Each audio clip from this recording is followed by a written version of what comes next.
there's two state law changes that really took effect that affect the retail food industry.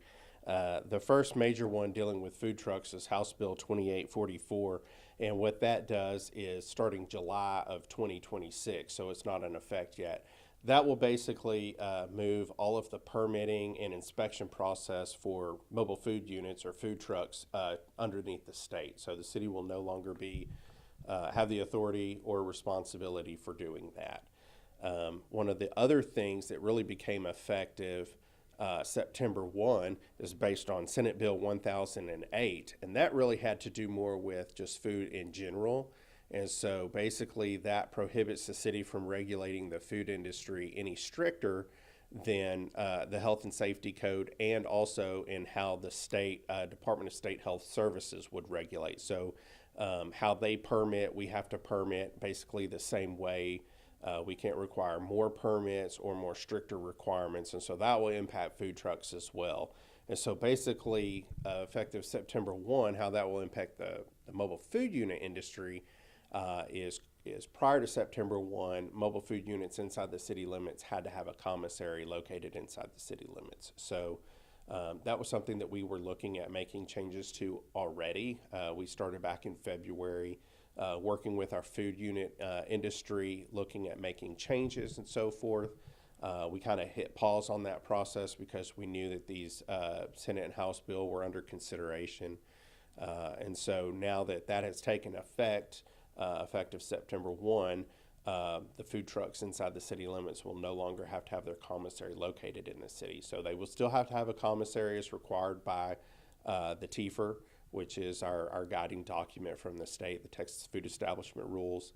But they will be allowed to have those in other locations as long as they're permitted and inspected either by the city, by another food entity, or by the state. As it relates to the food units, at any given time we could have anywhere from 15 to 20 to 25 food trucks that operate inside the city, whether it be on a daily basis or for special events. So we'll no longer be issuing those annual permits or be responsible for doing the inspections. So when it comes to how the citizens will see that difference, they'll no longer see a city inspection report. They'll have to rely on the state for that. And then if there are any kind of complaints, those complaints will not be investigated by the City of Longview. Those will go to the state. The state's going to be responsible for permitting those and inspecting them multiple times a year with the limited number of staff that they have throughout the state.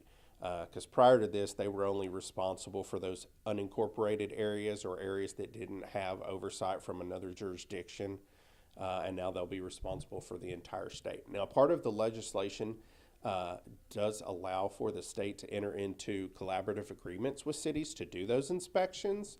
And so that may be something that the city looks into when they have all of that fleshed out. So between now and July, the state's going to have to, basically build that program and build those agreements. And under that, depending on what the reimbursements are, that could be something that the city enters into. The only problem with that is if we entered into that agreement, it's our understanding that even if we did the inspections, we would have zero enforcement ability. So that creates confusion as well, especially for our residents who would expect us to do complaint enforcement and to do inspections, but if there was issues, we wouldn't have any enforcement arms. So do you see it becoming more of an issue, health guidelines, or how do you perceive that, I guess, in your role? I definitely understand the need for consistency with permitting and process throughout the state, where food trucks, if they operated in multiple cities, they would have to have multiple permits, and that can become financially burdensome. So I definitely think there's some benefits to what the legislature was trying to accomplish, but I think the one of the results is putting a state agency that has limited resources responsible for something that is such a health and safety standard for our citizens is definitely a concern for us, and we'll monitor to see how that plays out. Hopefully, there won't be any foodborne illness outbreaks that we have to contend with, because certainly we're going to be responsive to our citizens, and if there are complaints, we're going to work to address those. But we'll have to work through that state bureaucracy to deal with that. Going back to now, just being September 1st, and those guidelines. So how are you guys gonna, reach out to them and in that accord? Yeah, so that's great. Anytime that we can have more opportunity for entrepreneurs, that's great. And that, as I mentioned before, that was something we were already looking at to make more flexible, because that was something that the industry brought to us and said this is a problem, and so we were looking to address that based on the input. So yeah, we'll just work through that. Making sure that they still follow through with all the zoning and fire requirements that they have to meet. And so yeah, if there's more food trucks, that just provides more opportunity for food services for our citizens. A lot of people that go in, whether it be restaurant, food truck, they are chefs, cooks, food preparers.